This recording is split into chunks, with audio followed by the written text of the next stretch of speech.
Price Lord, praise Lord, praise Lord. ദൈവപ്രസാദം ലഭിച്ച Bible കഥാപാത്രങ്ങളെ കുറിച്ചാണ് നമ്മൾ ചിന്തിച്ചുകൊണ്ടിരിക്കുന്നത്. വ്യത്യസ്തമായ സാഹചര്യങ്ങൾ അവരെങ്ങനെ ദൈവത്തിന് അനുകൂലമാക്കി എന്നുള്ള ചിന്തകളാണ് നമ്മൾ ചിന്തിച്ചുകൊണ്ടിരിക്കുന്നത്. ഇന്നും യോശുവയുടെ ഒരു ഭാഗം നമ്മൾ ചിന്തിക്കാനായിട്ട് പോവുകയാണ്.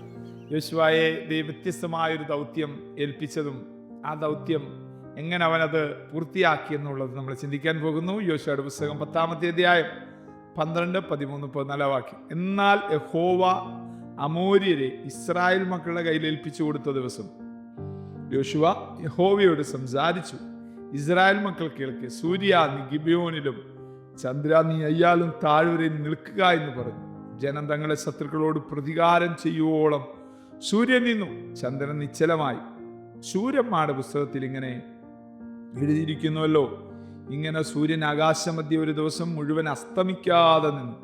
യഹോവ ഒരു മനുഷ്യന്റെ വാക്ക് കേട്ടനുസരിച്ച് ആ ദിവസം പോലെ ഒരു ദിവസം അതിനു മുമ്പും പിമ്പും ഉണ്ടായിട്ടില്ല. യഹോവ തന്നെയായിരുന്നു ഇസ്രായേലിന് വേണ്ടി യുദ്ധം ചെയ്തത്. യഹോവ തന്നെയായിരുന്നു ഇസ്രായേലിന് വേണ്ടി യുദ്ധം ചെയ്തത്. ദൈവത്തിന് പ്രീതി നിനക്ക് ലഭിച്ചാൽ, ദൈവത്തിന് പ്രസാദം നിനക്ക് ലഭിച്ചാൽ, ദൈവം ഡയറക്റ്റ് നിന്റെ വിഷയത്തിനകത്ത് എഴുന്നേറ്റ് വരും. ദൈവം ഡയറക്റ്റ് നിന്റെ വിഷയത്തിൻ്റെ യുദ്ധത്തിൻ്റെ ആ ഒരു ഗൗരവമേറിയ കാര്യം ഏറ്റെടുക്കാൻ ഇടയായി. ഈ ഭാഗം നമുക്കറിയാം. ഇസ്രായേൽ മക്കൾ വാഗ്ദത്ത നാട്ടിലേക്കുള്ള യാത്രയിൽ അമോര്യരുമായിട്ടൊരു വലിയ പ്രതിസന്ധിയിലേക്ക് എത്തപ്പെടുകയാണ്. അമോര്യരെന്ന് പറയുന്നത് ആ കാലഘട്ടത്തിലെ ജാതീയ ആചാരാനുഷ്ഠാനങ്ങളിൽ ജീവനുള്ള ദൈവത്തെ അല്ലാതെ ബാൽവിഗ്രഹങ്ങൾക്ക്, ജാതീയ ദൈവങ്ങൾക്ക് ആരാധന കഴിക്കുന്നൊരു കൂട്ടരാണ്.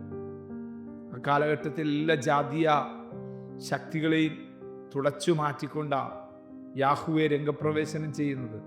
യഹോവയ്ക്ക് അവിടെ യാഗപീഠം പണിത് ആരാധന കഴിക്കുന്നത്. അതിൻ്റെ നടുവിൽ വാഗ്ദത്തത്തിലേക്ക് അവർ കടക്കാതിരിക്കാൻ, വാഗ്ദത്തത്തിലേക്ക് അവരെത്താതിരിക്കാൻ ശത്രു കണഞ്ഞു പരിശ്രമിക്കുന്ന മേഖലകളുണ്ട്. കുഞ്ഞ്, നിനക്കൊരു വാഗ്ദത്തമുണ്ടോ? വെറുതെ നിനക്കത് കിട്ടത്തില്ല, വെറുതെ നിനക്കത് കിട്ടത്തില്ല. ആമേൻ. അത് കിട്ടാൻ കഠിന പ്രയത്നം ചെയ്യേണ്ടത് വരും. പ്രാർത്ഥനയാണ് ഏറ്റവും വജ്രായുധം. ഇവിടെ യോശുവ ഉപയോഗിക്കുന്നത് പ്രാർത്ഥനയാണ്. അവിടെ നോക്കിയേ, യഹോവ ആമേൻ അമോര്യരെ ഇസ്രായേൽ മക്കളുടെ കയ്യിൽ ഏൽപ്പിച്ചു കൊടുത്ത ദിവസം യോശുവ യഹോവയോട് സംസാരിച്ചു. യോശുവ യഹോവയോട് സംസാരിച്ചു. ദൈവത്തോട് നമ്മൾ സംസാരിക്കുന്ന മാധ്യമത്തിൻ്റെ പേരാണ് പ്രാർത്ഥന.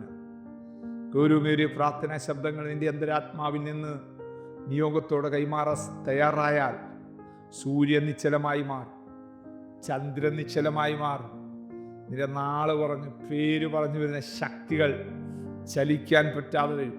എന്നിത് പറയുമ്പോൾ ആത്മമണ്ഡലത്തിൽ ഞാൻ കാണുകയാ, ചില കുഞ്ഞുങ്ങളുടെ ഭാവിയോടുള്ള ബന്ധത്തിൽ, ചില തലമുറകളുടെ വിവാഹ ജീവിതത്തോടുള്ള ബന്ധത്തിൽ വെല്ലുവിളിച്ച് നിൽക്കുന്ന ദുഷ്ടശക്തികൾ യഹോവയോട് സംസാരിക്കുന്നതിലൂടെ, പ്രാർത്ഥിക്കുന്നതിലൂടെ സ്വാധീനത നഷ്ടപ്പെടുകയാണ്. അതിൻ്റെ സൂര്യൻ്റെ സ്വാധീനം നഷ്ടപ്പെടുന്നു, ചന്ദ്രൻ്റെ സ്വാധീനം നഷ്ടപ്പെടുന്നു, പേര് പറഞ്ഞു വരുന്ന നക്ഷത്രത്തിൻ്റെ സ്വാധീനം നഷ്ടപ്പെട്ടിട്ട് ഒരു ദൈവിക യുദ്ധം നിനക്ക് വേണ്ടി സംഭവിക്കുകയാണ്. കാരണം ഒരു വാഗ്ദത്തത്തിലേക്ക് നീ കടക്കാൻ പോവുകയാണ്. ഒരു ദിവസം മുഴുവനും സൂര്യൻ അസ്തമിക്കാതെ നിശ്ചലമായിട്ട് നിന്നെന്ന് തിരുവചനം പറയുന്നെങ്കിൽ അതെത്ര ഗൗരവമേറിയ വിഷയമാണ്, എത്ര ഗൗരവമേറിയ വിഷയമാണ്. ഈ ദൂത് നിങ്ങൾ കേട്ടുകൊണ്ടിരിക്കുമ്പോൾ തന്നെ നിങ്ങളുടെ ജീവിതവുമായിട്ട് ബന്ധപ്പെട്ട് സൂര്യശക്തികൾ കാണുമായിരിക്കാം, ചന്ദ്ര നക്ഷത്ര ശക്തികൾ കാണുമായിരിക്കാം. പക്ഷെ അത് നിനക്കൊരു ദോഷവും ചെയ്യാതെ വണ്ണം ദൈവത്തിൻ്റെ കൺട്രോളിനകത്ത്, ദൈവത്തിൻ്റെ സാന്നിധ്യത്തിൻ്റെ കൺട്രോളിനകത്ത് നീ ദൈവത്താൽ ആക്കപ്പെടും കേട്ടോ. സംസാരിക്കണം. ഒരു പ്രാർത്ഥനയുടെ കവറിങ് നീ സ്വീകരിക്കണം. ഒരു പ്രാർത്ഥനയുടെ ശക്തി ഏറ്റെടുക്കണം. വളരെ ഗൗരവമേറിയ ദൈവശബ്ദമായിട്ട് ഇതിനെ സ്വീകരിക്കണം. യോശുവയ്ക്ക് മനസ്സിലായി, ഈ ശക്തി അങ്ങനെ വിട്ടാൽ പറ്റത്തില്ല. അടുത്ത ദിവസത്തേക്ക് യുദ്ധം പോയാൽ, അടുത്ത ദിവസത്തിലേക്ക് യുദ്ധം പോയാൽ ചിലപ്പോൾ രാത്രിയിൽ അവർ പതിയിൽ ആക്രമിക്കാൻ സാധ്യതയുണ്ട്. ഇല്ല ദൈവമേ, നീ അനുവദിക്കല്ലേ, അല്പം കൂടെ ടൈം ഞങ്ങൾക്ക് താ, അല്പം കൂടെ ടൈം ഞങ്ങൾക്ക് താ. അടുത്ത നിമിഷം എന്താ സംഭവിക്കുന്നത്? ദൈവം ഡയറക്റ്റ് യുദ്ധം ചെയ്യുകയാണ്. ദൈവം ഒരു മനുഷ്യൻ്റെ വാക്ക് കേട്ടനുസരിച്ചു. സൂര്യൻ നിശ്ചലമായി, ചന്ദ്രൻ നിശ്ചലമായി. സൗരയൂഥത്തിൻ്റെ പ്രവർത്തനത്തെ 24 hours സ്റ്റക്കാക്കി നിർത്തി ഒരു മനുഷ്യൻ, പ്രാർത്ഥനാ മനുഷ്യൻ. കേട്ട വാക്തത്വം എന്തുവാ? നിന്റെ ജീവകാലത്തൊരിക്കലും ഒരുത്തനും നിന്റെ നേരെ നിൽക്കത്തില്ല. നിന്നില്ല കേട്ടോ. സൂര്യൻ നിന്നില്ല, ചന്ദ്രൻ നിന്നില്ല.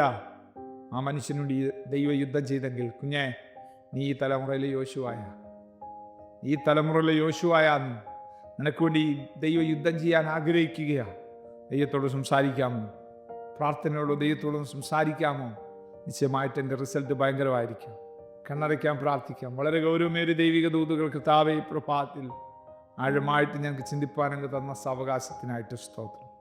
ഈ സന്ദേശം കേൾക്കുന്ന എല്ലാവരുടെ ജീവിതത്തിനകത്ത് സാധാരണമായ ചലനങ്ങളുണ്ടാകട്ടെ, മാറ്റങ്ങളുണ്ടാകട്ടെ, ഡെലിവറൻസുകൾ സംഭവിക്കട്ടെ. യേശുവിൻ നാമത്തിൽ തന്നെ ആമേൻ. God bless you. ദൈവം നമ്മെ അനുഗ്രഹിക്കട്ടെ. Praise the Lord. മോർണിംഗ് മന്ന സന്ദേശം ശ്രവിച്ചുകൊണ്ടിരുന്ന എല്ലാ ദൈവമക്കൾക്കും സ്നേഹവന്ദനം. പാസ്റ്റർ ബിനു വട്ടപ്പാറ. ഈ ദൈവവചന സന്ദേശങ്ങൾ തുടർമാനമായി ലഭിക്കുന്നതിനായി 9745600023 എന്ന വാട്സാപ്പ് നമ്പറിൽ ബന്ധപ്പെടാവുന്നതാണ്. നമ്പർ ഒരു പ്രാവശ്യം കൂടി ആവർത്തിക്കുന്നു: 97 45 60 00 23. ദൈവം നമ്മേവരെയും അനുഗ്രഹിക്കട്ടെ. God bless you.